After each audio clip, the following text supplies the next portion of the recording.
Mesdames, Messieurs, Douala est une ville économique, cela se sait et cela se répercute dans tous les secteurs d'activité. Tenez, 100 sociétés de placement, plus de 14 000 candidats, ce sont les chiffres clés du placement des ressources humaines par les cabinets au sein des entreprises pour la seule année 2010. Enquête sur le rôle, le fonctionnement et l'utilité des cabinets de recrutement et d'intérim. C'est un sujet signé Albert Ledoyondieu avec Giscard Nouandieu et Arafat Ekunga pour Carrière.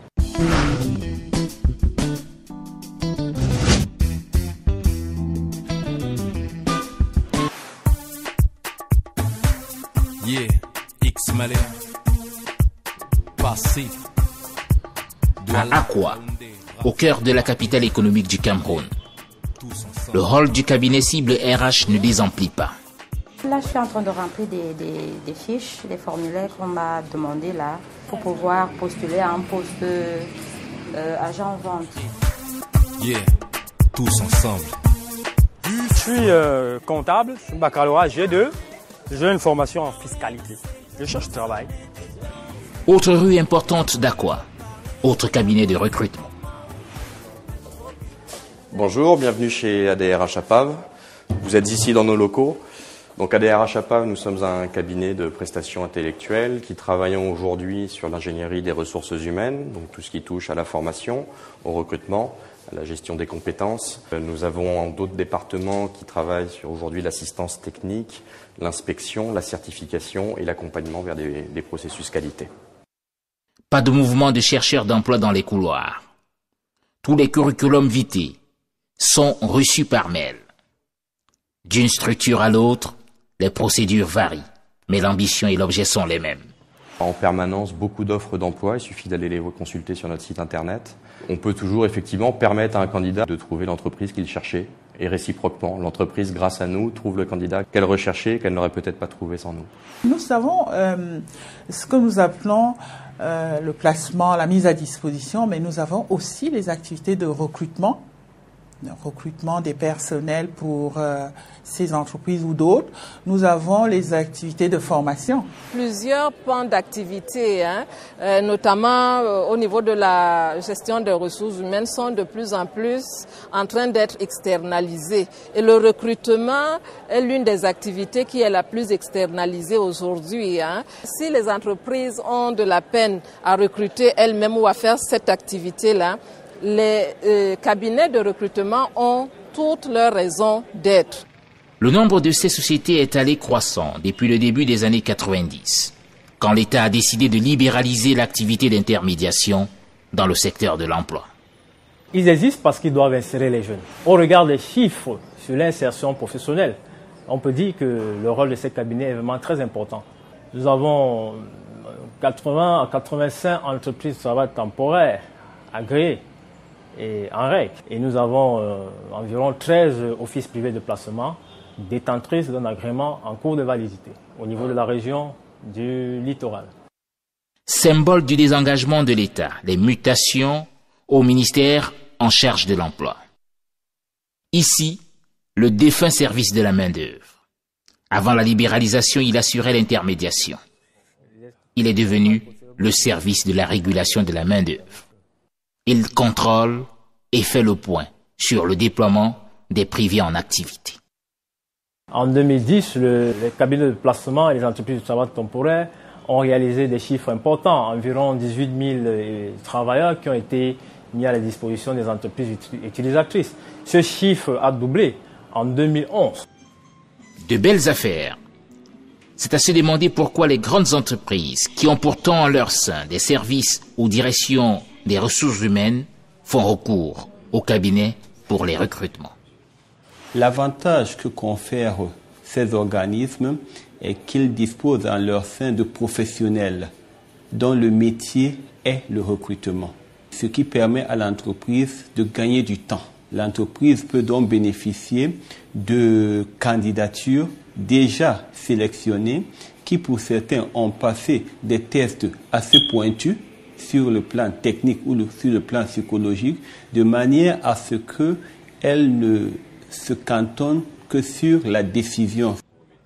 À ADRH APAV, comme à Cible RH, les chiffres sont quasiment les mêmes. 300 à 400 dossiers de candidats reçus chaque mois soit 3 000 à près de 5 000 dossiers traités par an dans chacune de ces structures. Au résultat, environ le tiers placé. Un recrutement, finalement, n'est pas bien payé par rapport à tout le travail qu'on fait. Mais grosso modo, c'est un mois de salaire.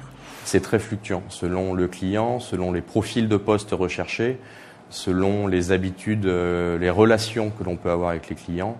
Je ne peux vraiment pas vous donner de fourchette. En plus, il y a plusieurs systèmes de rémunération sur le recrutement. On peut parfois être payé si le recrutement est validé. On peut être payé uniquement sur le fait de fournir des évaluations de candidats. On peut être payé sur le fait uniquement de fournir parfois des profils. C'est le client qui va aujourd'hui nous rémunérer. En aucun cas, ça sera le chercheur d'emploi. La rentabilité. Voilà ce qui diffère le Fonds national de l'emploi, FNE, des privés. Le FNE attire certaines entreprises par le caractère économique de certains de ses programmes. À l'instar du programme Emploi diplômé qui encourage l'embauche des jeunes par le subventionnement d'une fraction de leur rémunération sur une période déterminée. Dans le cas du programme PAID, le FNE paye aux stagiaires la moitié de son indemnité de stage et la société prend en charge la moitié également. Jusqu'à ce jour, Colina est satisfait de sa collaboration avec le FNE. Dans l'ensemble, les entreprises d'intermédiation vendent la qualité de leur base de données, mais aussi la rigueur et l'éthique dans la sélection. Leurs process sont réputés être de vrais parcours d'obstacles. J'ai déposé des dossiers dans le cabinet, sur le site internet et même des documents physiques. Et puis un beau jour on m'a appelé pour venir passer d'abord des tests psychotechniques. Donc j'ai fait tout un long parcours de 3, 4, 5, parfois 6 étapes de tests psychotechniques. Et puis à un autre moment on m'a mis en face des responsables d'entreprise. Il faut dire qu'à chaque fois on dégraissait le lot de candidats. Et puis il y a eu une shortlist à la fin et j'ai été dans cette shortlist-là. Et donc je suis allé passer les entretiens de préparation qui ont été faits par le cabinet. Et après maintenant les entretiens directs avec les responsables d'entreprise. Il y avait des questions sur l'actualité, il y avait des aspects liés à l'arithmétique, à la géométrie, à la connaissance du monde. Il y avait d'autres tests qui étaient liés aux jeux de société, qui étaient là pour stimuler, pour préparer un peu la réactivité, la spontanéité et même pour apprécier le niveau de support qu'un candidat peut faire face à un stress. Par exemple, on pouvait vous donner 80 questions à traiter en 5 minutes. Attention, cette rigidité n'est pas absolue. Il y a de mauvaises graines dans le sac. Les entreprises qui ne nous transmettent pas leurs données statistiques, les entreprises qui ne nous transmettent pas leurs rapports, les entreprises qui n'ont pas de contrat de mise à disposition, qui ne délivrent pas de contrat de mise à disposition à leurs travailleurs, ces entreprises ont été frappées. 22 entreprises de la région du littoral ont été touchées. Et le ministère de l'Emploi et de la formation professionnelle tend à assainir ce secteur d'activité pour un travail plus décent. Et les besoins d'amélioration ne s'arrêtent pas là. On se rend compte que les personnes qui sont utilisées ont des problèmes de se créer une identité professionnelle, parce que elles sont placées, par exemple, dans une entreprise et puis le plus souvent, elles ne se sentent pas partie prenante entièrement de cette entreprise. Et puis quand elles retournent vers l'entreprise qui les place, elles n'ont pas toujours ce qu'il faut en termes de, quand elles font la comparaison entre la contribution qu'ils apportent et la rétribution qu'ils reçoivent. Chez certains opérateurs, ces remarques commencent à être intégrées. Oui, allô? Nous faisons un suivi parce que l'entreprise ne fait pas toujours de cadeaux. On fait un suivi, comment ça se passe, est-ce que vous êtes accepté dans le groupe, parce que c'est souvent le premier challenge. Vous entrez dans une entreprise, une nouvelle, et il faut qu'on vous accepte et qu'on vous laisse travailler et montrer de quoi vous êtes capable. Vous savez, il y a la fameuse période d'essai. C'est une période très importante où la personne qui est recrutée doit se rendre compte de ce qu'on lui a promis. Est-ce que ça cadre avec ce que la personne aurait eu comme promesse au départ?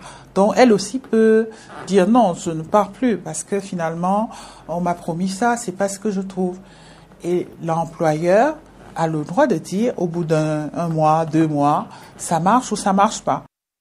Par-dessus tout, les entreprises de placement des ressources humaines ont du champ.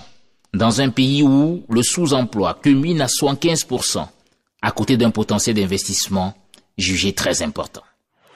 On ne peut pas se passer de ces entreprises parce que ces entreprises ont l'information sur le marché de l'emploi. Le chercheur d'emploi seul, il est orphelin. Nous retrouvons Albert Loudouyondieu qui a réalisé l'enquête que nous venons de suivre, une enquête menée avec l'équipe de carrière dans le littoral. Albert Loudouyondieu, bienvenue. Merci Didier.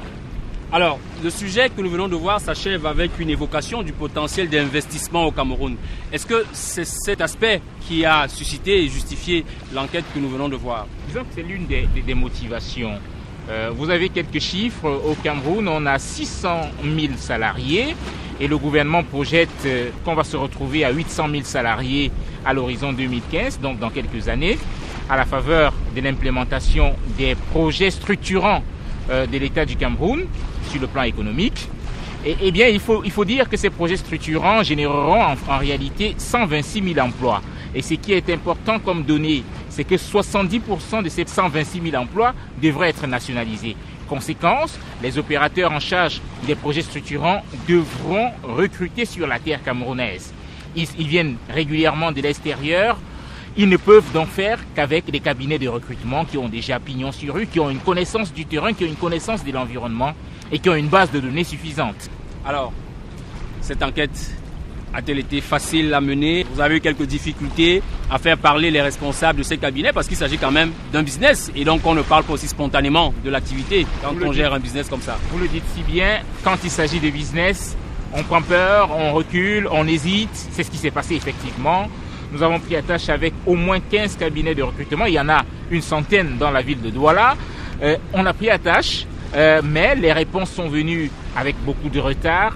Heureusement, l'équipe de carrière qui a travaillé là-dessus a pris les dispositions pour que d'autres méthodes soient utilisées. Finalement, on a eu tous les profils que nous souhaitions avoir en termes d'interview dans cette enquête et vous avez le résultat qu'on a. Alors, au final, que peut retenir le jeune chercheur d'emploi? Le jeune chercheur d'emploi doit savoir que les cabinets de recrutement sont là. Il y en a une centaine dans la ville de Douala. Il y en a un bon nombre également à travers le pays. Et ces cabinets de recrutement sont un outil essentiel dans la recherche de l'emploi. Vous avez écouté dans le reportage ou bien dans l'enquête des responsables dire, et c'est pour moi c'est très important, nous faisons notre chiffre grâce à ce que nous délivrent les entreprises qui nous commandent le travail. Ça veut dire que ce sont ces entreprises qui payent et non les jeunes chercheurs d'emploi. Merci Albert Loudouyondieu pour cette très belle enquête. Mesdames, Messieurs, nous vous retrouvons dans quelques instants avec un sujet majeur et particulier, un profil extraordinaire à voir, à découvrir dans notre rubrique Success Story. C'est à suivre.